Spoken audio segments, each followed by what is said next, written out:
Am I the a-hole for not returning my engagement ring after my fiancé passed away? I, 31 female, recently lost my fiancé, 37 male, Jake. We've been together for 6 years, and his death was unexpected and I'm still mourning. At a funeral, which I arranged and paid for, his brother, 32 male, Jim, asked me when I'm going to return the engagement ring to the family. For context, the engagement ring with which Jake proposed is an ancient family heirloom. It's a gorgeous ring, but what makes it priceless is the story behind it. Jake got the ring from his grandma a month after we started dating, as he claimed he knew back then he would marry me someday and wanted to get his grandma's blessings on the ring. When he proposed, his grandma already passed away, so having the blessings put on the ring made it extra special for the both of us. I asked Jim if he's serious, to which he said yes. Apparently, his long-term girlfriend Stacy saw the ring a while ago and fell in love with it and the story behind it, so she kept nagging him to get her something similar, which he couldn't. He figured since I can no longer marry Jake, he can propose to Stacy with it. I told him that he is rude, that the ring was blessed especially for Jake and I in mind, and even if that wasn't the case, bringing it up during Jake's funeral is incredibly disrespectful. After the funeral, I got a message from Stacy saying it would mean the world for her to be the new owner of the ring, and I could always think of her and Jim's wedding as the bittersweet ending to my relationship. She said the ring was blessed, so one of the grandsons can marry the love of his life, and since Jim is the only living grandson left, he has a claim to it. I just blocked her. My ex-mother-in-law also reached out to me and said that although she understands my pain, I can't keep the ring since it's a family heirloom, so I should suck it up and give it to Jim. I snapped and told her no. The ring is staying with me and following me to the grave if need be. It's a beautiful symbol of Jake's love, and I won't let Jim and Stacy sully the memory of him. The ring is legally mine, so all they can do is cry about it and be bitter. They keep harassing me on social media saying I'm a bad person, and that I stole the family heirloom to spite Jim and Stacy out of jealousy, but I ignore them. Today I met up with my brother and he said that although Jim's approach was highly inappropriate, I'm being selfish for keeping the ring as a keepsake. I could always wear different jewelry that Jake bought me in his memory, but they could never replace an heirloom that's been in their family for generations. I'm now back home and I can't stop thinking about it. Up until this point, I was sure I did everything right, but maybe I'm just being blinded by my grief. A friend suggested I ask for an objective opinion and recommend this place. So am I the a-hole? Now for the top comments before reading the little update. Since you paid for the funeral and they didn't, offer to sell them the ring back for the cost of the funeral. If you're not family entitled to keep the heirloom in their opinion, you shouldn't have had to pay for the funeral expenses. The brother was an a-hole to ask for it at the funeral. Otherwise, keep it. Not the a-hole. Exactly my thoughts as well. They didn't chip in a cent, it seems, for the death of their son or brother. You were family enough to pay for the funeral. You were family enough to have grandmother's blessing. You were family enough to your partner. The ring is yours, OP. The memory is yours. Gift it to someone whose love you want to bless, if you so choose. Otherwise, do what makes you happy, not a-hole. This is exactly how I feel about it. It's not like OP just showed up. They'd been together for 6 years, and the owner of the ring gave it for her. The brother approached her at the funeral that OP arranged and paid for and asked for the ring. That was horrifically inappropriate and cold-hearted. So, in the middle of the funeral, I feel like I can't stress this enough, the brother demanded the ring back. And now, over however many days or weeks of grieving, several people are harassing OP for this ring. The ring given to her by her fiancé, that again was given by her grandmother. Not a-hole OP. Please just block them all. What kills me is the fact his girlfriend says to see them marry as a bittersweet ending to her relationship. If I was in her shoes and with how they approached, I understand wanting a family heirloom back.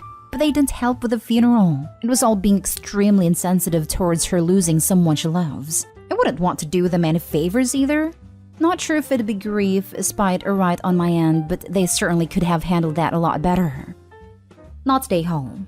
They don't want it back because it's a family heirloom. They want it back because Stacy is shallow and Jim can't spend the money.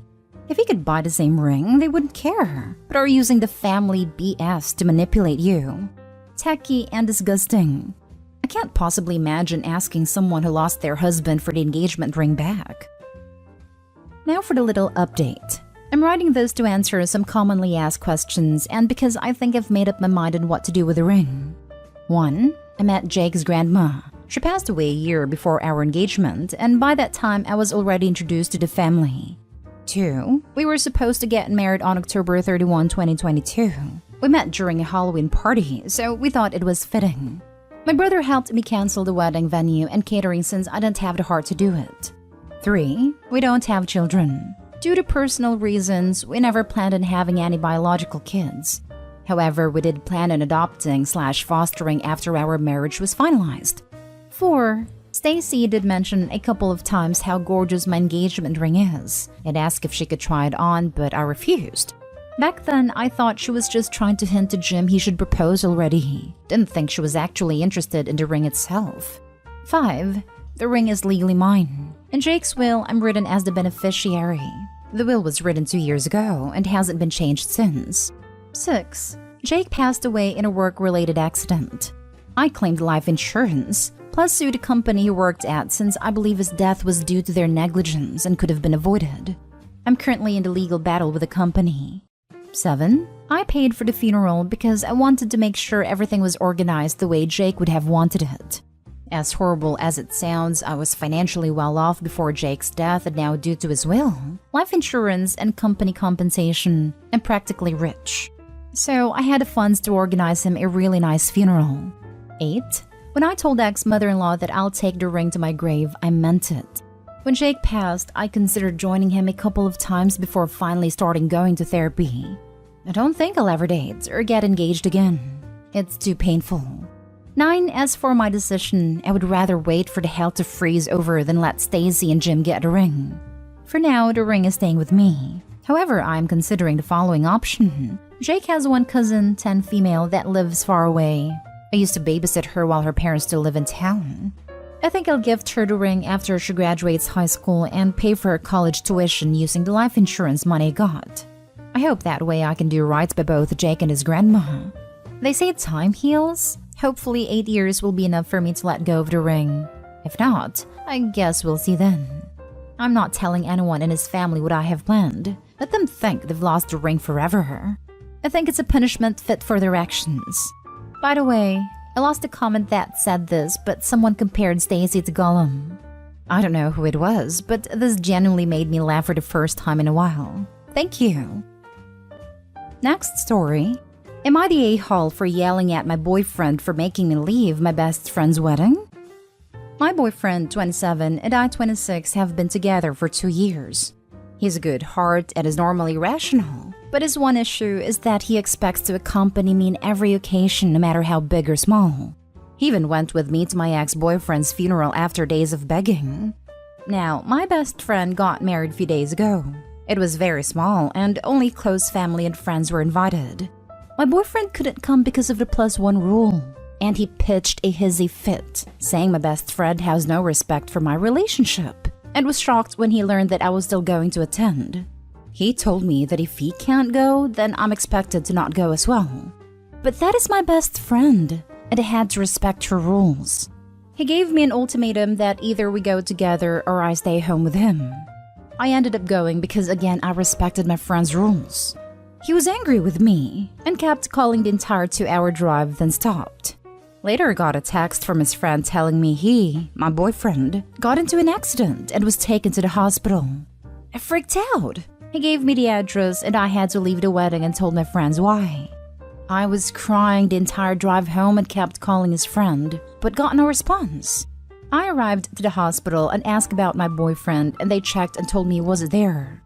My anxiety reached 160% as I kept calling his friends one by one. I just went home, and there he was, along with his friend. He saw me and said he was sorry, but this was the only way he can get me home after I left him alone. After the initial shock, I just blew up yelling at him about lying and making me leave my friend's wedding, and having me literally go to the hospital and freaking out because of him. I kicked his friend out and we got into an argument. He kept talking about how much I love him, thus I left, which is my own doing, not his, and he was just trying to see if I really chose my friend's wedding over him. He then argued that my friend caused this and I shouldn't agree with her to exclude him. I said what he did was horrible and called him horrible, and then went to my room. It was awful because my friends kept calling to check in on him because they thought he was really at a hospital. He said I overreacted and that I yelled at the wrong person. Am I the a-hole? Did I go too far? Info: he has a history of mental health issues but got better the past few months. He also had a recent death in his family which really affected his health generally. Now for the comments. This is abuse. Opie's boyfriend doesn't love her. He loves controlling her. This is absolutely abuse, and Opie hasn't gone far enough yet. Not until she is out of this toxic relationship. Not a-hole. I was about to come here to make exactly this post, but let me add that the boyfriend does not indeed have a good heart if he lies about being hospitalized. I couldn't imagine the anguish and guilt that likely followed. He clearly doesn't care about your feelings or well-being if he's willing to resort to that to get his way. You're not a-hole, but there's really no saving this relationship.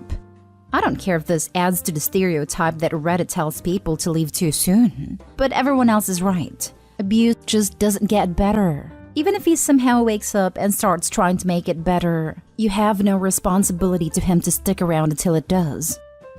I hope she recognizes that. She seems to think it's a one-time thing, but his insistence on accompanying her everywhere is hugely controlling and frankly suffocating. My wife and I love spending time together, but we also enjoy doing things with other people on our own. People who have confidence in their relationship and who trust their partner don't have a problem with this. Her boyfriend has some serious issues and she needs to run. If she decides to stay, she needs to see a therapist. Somebody who can make her see that this is not rational behavior and she should not tolerate it. Not stay home. This is called coercive control and is a form of domestic violence. You should leave for sure. This. Opie, I dated a guy like this in my early 20s. It does not get better. Run! Opie needs to be very careful leaving. She needs to find a safe house that boyfriend doesn't know about. Yep.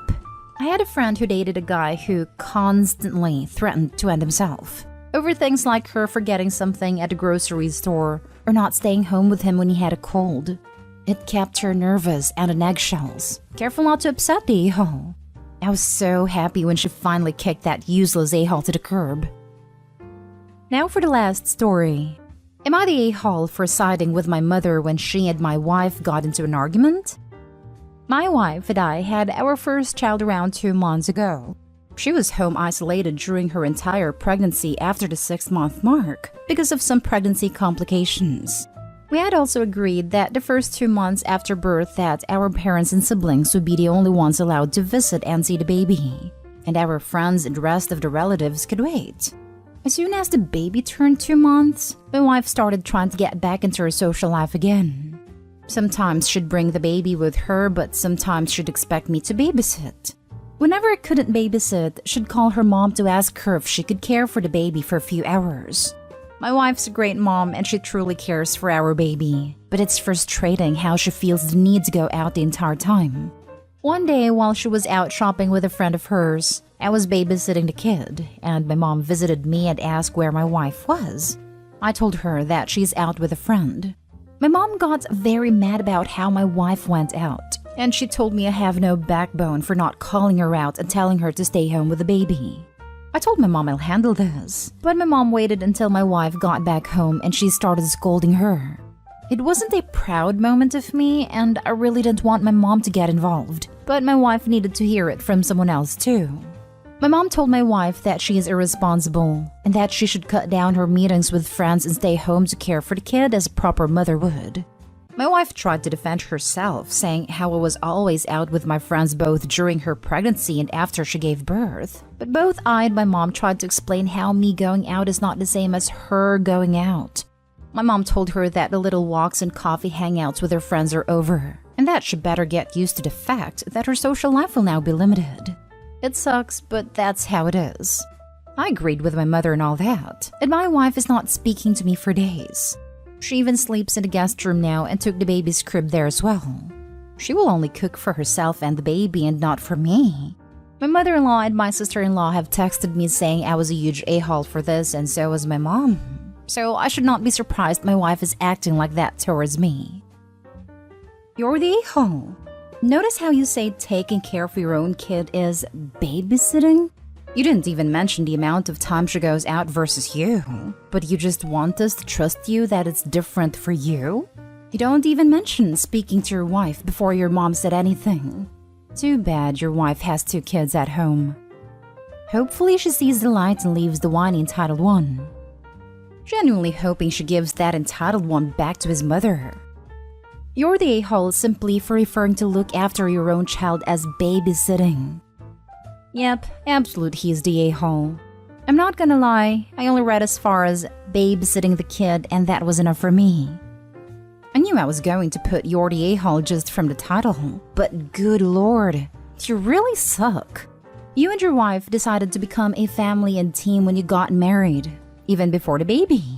Your mom is now extended family. She should never feel comfortable to scold your wife, especially in her own home. And that's your job to set the boundary. Both of you are the parents to that baby. You are not babysitting, you are being a parent. I'm going to assume your wife stays home with the baby and you are the breadwinner. So not only are you interacting with adults daily, but you're getting an uninterrupted lunch break. And even getting alone time in the car and to run any errands before or after work. Your wife is home with the baby completely dependent on her all day long.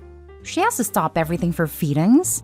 She can't just take a nap, take a shower, or even go to the bathroom without listening and worrying about the baby. She deserves time with other adults or even just herself to remain sane. Postpartum depression is so serious, and unsupportive spouse increases it so much. He literally went out while she was on bed rest. She probably felt so isolated and alone, worrying if this new baby she was responsible for growing would be okay, and you were out with friends. But God forbid she shops for a few hours. Don't be surprised if she leaves you with your mommy in the future. I hate when part-time parent says they babysit, normally complaining about how the full-time parent needs a break and they feel forced to babysit. You're the a-hole.